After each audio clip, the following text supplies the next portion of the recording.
Sit విచారణ బూటకం, sit విచారణ బూటకం, sit విచారణ బూటకం. కేసీఆర్ గారి పైన రేవంత్ రెడ్డి కుట్రపూరిత విధానాలు, తెలంగాణ బాబూజీ పైన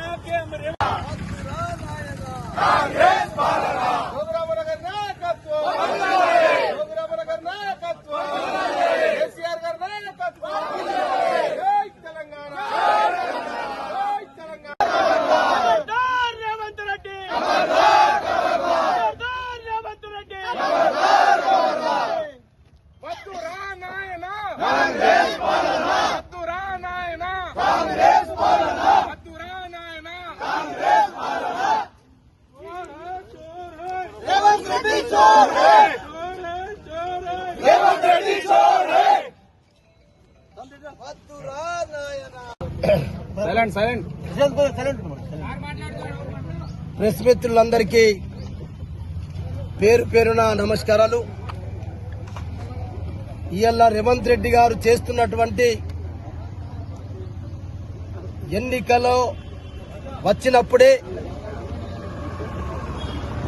ఈరోజు మా నాయకుడితో పాటు బీఆర్ఎస్ పార్టీని, ప్రజల్ని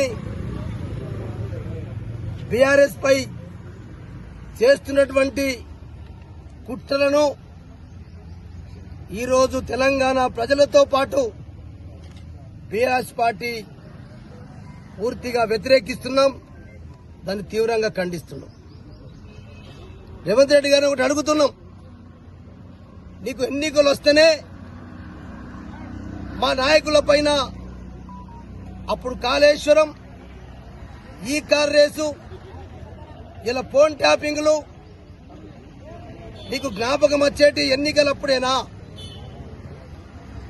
ఇలా నీ ఫోన్ ట్యాపింగ్ టోటల్ గా ఇది ఎన్నికల డ్రామా.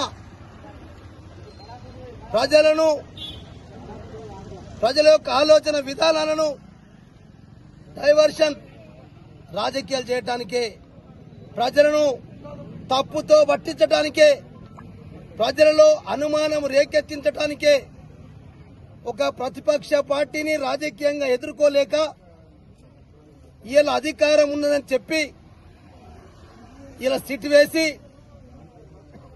మొదటిసారి హరీష్ రావు గారిని, కేటీఆర్ గారిని, సంతోష్ రావు గారిని ఇలా తెలంగాణ జాతిపిత, తెలంగాణ తొలి ముఖ్యమంత్రి కేసీఆర్ గారిని అయితే ఇలా నోటీస్ ఇచ్చి విచారణకు పిలుస్తా ఉన్నారో, ఇలా యావత్తు ఆదిలాబాద్ జిల్లా బీఆర్ఎస్ పార్టీ శాఖ దానికి నిరసనగా ఈరోజు రాష్ట్ర ముఖ్యమంత్రి, రాష్ట్ర ప్రభుత్వం యొక్క మరి చిత్రపటాన్ని దానం చేస్తూ పక్కా చంద్రబాబు నాయుడు గారి చేతుల్లో, చంద్రబాబు నాయుడు గారి కనుసన్నలలో అటు బీజేపీ పార్టీ ప్రభుత్వం, ఇవాళ బీజేపీ ప్రభుత్వం ఉన్నది.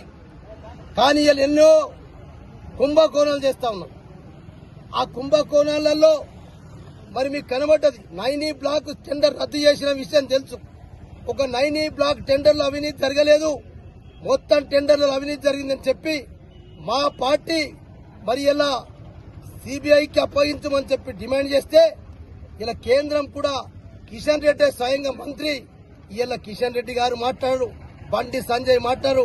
అంటే దీన్ని బట్టి కాంగ్రెస్, బీజేపీ ఇద్దరు దొంగలే, ఇద్దరు తోడు దొంగలే, ఈ ఇద్దరు కలిసి ఈ ప్రాంతీయ పార్టీలు ఉండొద్దని కుట్ర చేస్తా ఉన్నారు. ఇది ఇద్దరు కలిసి భారతీయ జనతా పార్టీ, కాంగ్రెస్ కలిసి కుట్రలు చేస్తా ఉన్నారు. ఖచ్చితంగా ఈ మున్సిపాలిటీ ఎన్నికలలో కాంగ్రెస్ పార్టీ 2 సంవత్సరాల్లో పూర్తిగా విఫలమైంది. భారతీయ జనతా పార్టీ 12 సంవత్సరాలు అయిపోయింది. నరేంద్ర మోడీ గారి ప్రభుత్వం కూడా ఇచ్చిన మాట ఒక్కటి చేయలేదు. కాబట్టి